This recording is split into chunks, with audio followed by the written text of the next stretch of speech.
Star Wars Episode 6, The Return of the Jedi. Again, celebrating its 40th anniversary. It's rated PG, comes out at 2 hours and 11 minutes. And it is directed by Richard Marquand, and it's written by Lawrence Kasdan and George Lucas. We also see the returning stars from the previous two entries in this OG trilogy. Mark Hamill, Harrison Ford, Carrie Fisher, Billy D. Williams returns from Empire Strikes Back. Of course, we got Anthony Daniels, James Earl Jones, Peter Mayhew as Chewbacca. Let's see. There's so many people in this movie. I have to remember all of them. Frank Oz returns as Yoda. We got Alec Guinness back here as well. David Prowse returns as Darth Vader. We got to mention David Prowse here. Kenny Baker as well. One kind of big cast member from the prequel trilogy specifically is pretty big there. But Ian McDiarmid comes in as Palpatine in Return of the Jedi. We had previously seen...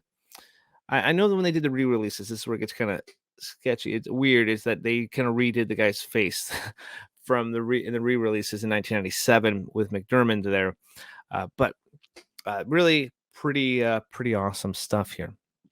Return of the Jedi is a classic film for me. I loved this movie growing up from my childhood.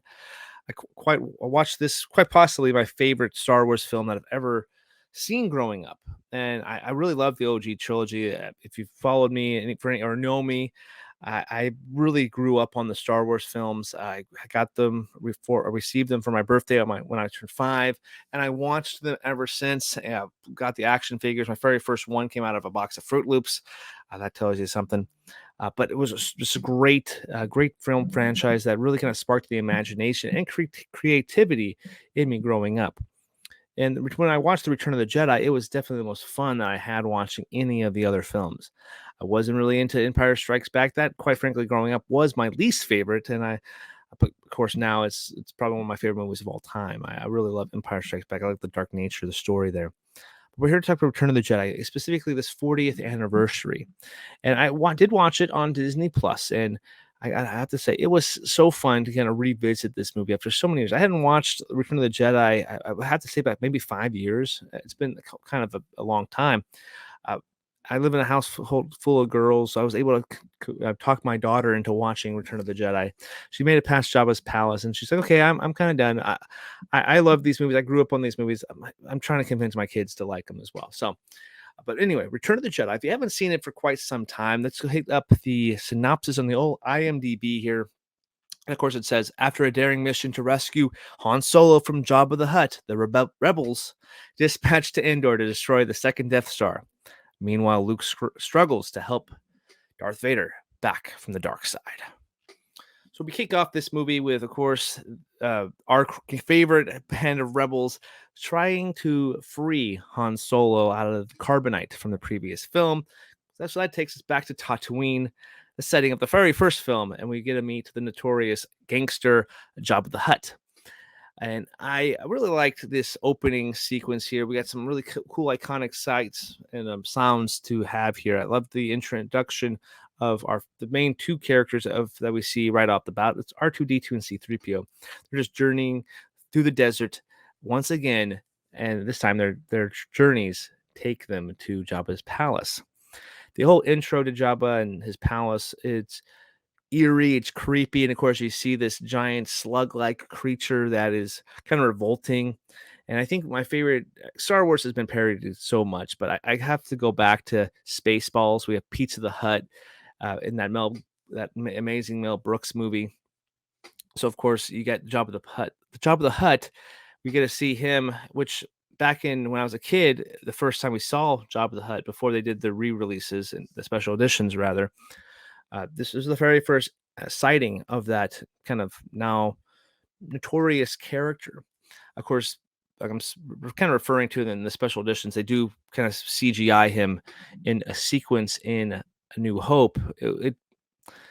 Graphically, it's not the greatest piece of CGI work, but it kind of moves the story along, and you can understand why Jabba kind of held a grudge against Han Solo for so many years.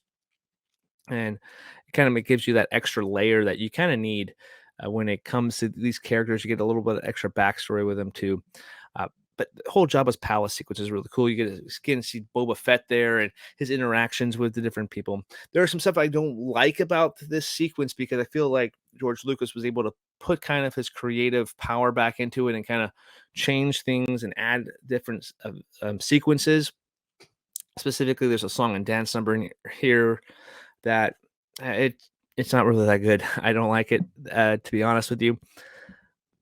And it's just, not my cup of Java juice, I guess, if you if you will. Uh, but overall, the Java's palace sequence is capped off with an amazing um, entrance of Luke Skywalker here, who wants to bargain for Han Solo's life, offers up our two favorite droids here, but Jabba does think the bait. So we go to the Sarlacc pit. The Sarlacc pit also in this sequence does kind of age here. Compared to the 40th, the original version, we didn't get to see this really kind of interesting CGI look. I kind of dig what they did, the change in this scene. It makes a more menacing character, I guess. The CGI still doesn't age all that well in the 4K kind of transition here, but I guess it does add something to the Book of Boba Fett, the TV show on Disney Plus, which I can appreciate a little bit because at least they try to tie it in together. The thing I didn't like about this sequence here is after watching this, I kind of wanted to see what happened if Boba would have stayed out or not, air quotes, like killed by the Sarlacc pit. And Book of Boba Fett not being my favorite Disney Plus TV show. I think The Mandalorian by far is pretty much everybody's favorite, but Book of Boba Fett is fine, but it kind of seems weak, especially after watching this movie, and I kind of know what is expecting with that character.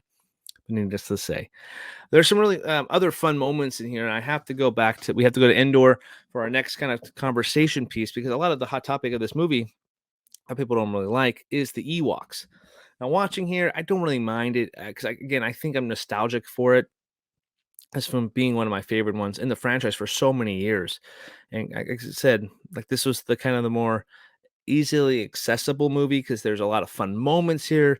It moves at a pretty rapid pace. It's quick to easy to follow. You can understand where the characters' motives are. You kind of understand a lot of the characters' directions. There's a lot of action sequences here where I feel like Empire is kind of the darker and it's a little more bleak. And A New Hope, there's a bunch of introductions to the characters, so there's a lot of slow build to it. It's kind of plays more of a slower westerny film, where Return of the Jedi just pops you right into that action, and you know what you're getting relatively faster than the other movies. A good comparison for me is like kind of the Last Crusade in the Indiana Jones franchise. It's really easy to follow, get you right back into that action quite quickly compared to the other ones. And I actually liked Last Crusade a lot more than like films like Raiders or Temple of Doom at that time. I'm a big Raiders of the Lost Ark fan now, but it's kind of like the same. Kind of compare the two of trilogies in that aspect. Some things that also really excited me watching this movie is that epic space battle that Billy D. Williams as Lando Calrissian does, lead the charge of. It's a pretty awesome space battle, one of my favorites in the entire franchise. I think of other really cool space battles that the movie has given us. I think Rogue One has to be mentioned here. I think that movie deserves to have a rewatch done too, because I remember not being the biggest fan of that movie for whatever reason, but it's definitely worth a rewatch. One last thing we got to mention, of course, before we go into other little categories and topics I want to talk about this movie, the final climatic battle between Luke Skywalker and Darth Vader with the temptations of dark side superiority by Emperor Palpatine. A really great backdrop to kind of the battles within from good and evil. You see the conflict in kind of Luke. He wants to try to save his father, but he's being conflicted, and he just wants his friends to die. And the temptation of the enemy is so sweet, and it seems so like they're offering the world to you. But Luke, stands tall and takes down the evil forces. And even though his dad does fall at the hands of it, he does seem to redeem his father in these final moments, and it plays off so well. And I really love the John Williams score, which plays over the top of this. And this score in this movie is rather good. I really like even the songs from like the Ewok theme to the Jabba's palace music as well. John Williams does once again a great job with this Star Wars score. That it's probably one of the best trilogy scores, I would have to say, ever by a director. So that's the Lord of the Rings franchise. I can think of maybe the first three Harry Potters possibly up there. There's probably more. Godfather. I can't really speak. I haven't seen two of the Godfather films, but anyway, Star Wars. John Williams, a great movie score there. We are going to go down to the box office and the budget and all that fun talk and talk about some financials here, of course.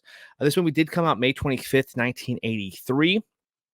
And the budget for the movie was $32.5 million. So a pretty big estimated budget there.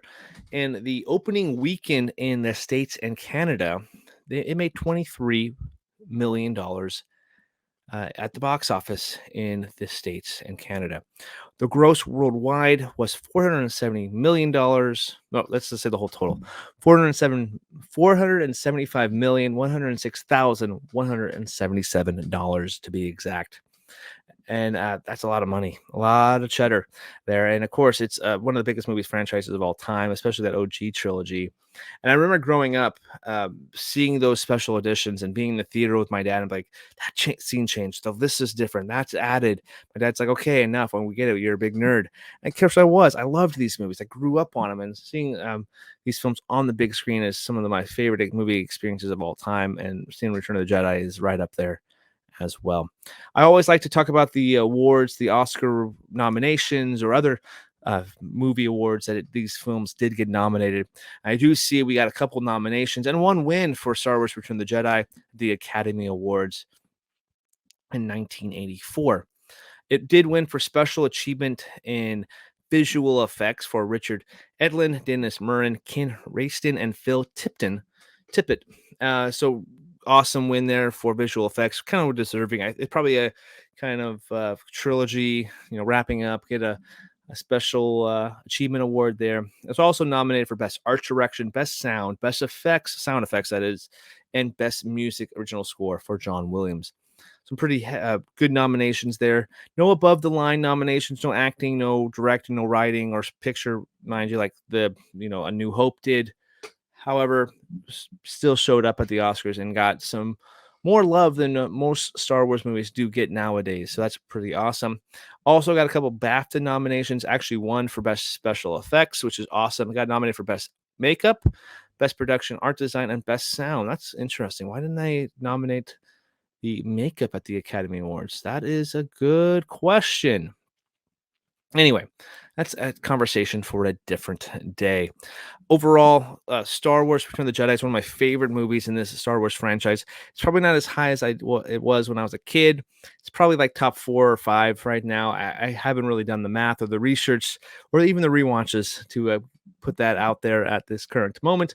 But I will say for sure, this is my favorite film from 1983, and that might be a spoiler for another film that I'm talking about in this episode. It's a 3.5-star film out of 4 stars for myself. I think rewatching it now, I think there is some stuff that there's some conveniences that do happen, and some of the story beats are kind of iffy, and it's not as polished as I remember, but it's a very entertaining film that I thoroughly love. So it's one of my favorite movies, one of my favorite childhood memories and movies that I can remember. All right, guys. Well, that's my quick thoughts on Star Wars for the Jedi. It came out in 1983, celebrating their 40th anniversary. Pretty great, pretty good movies there.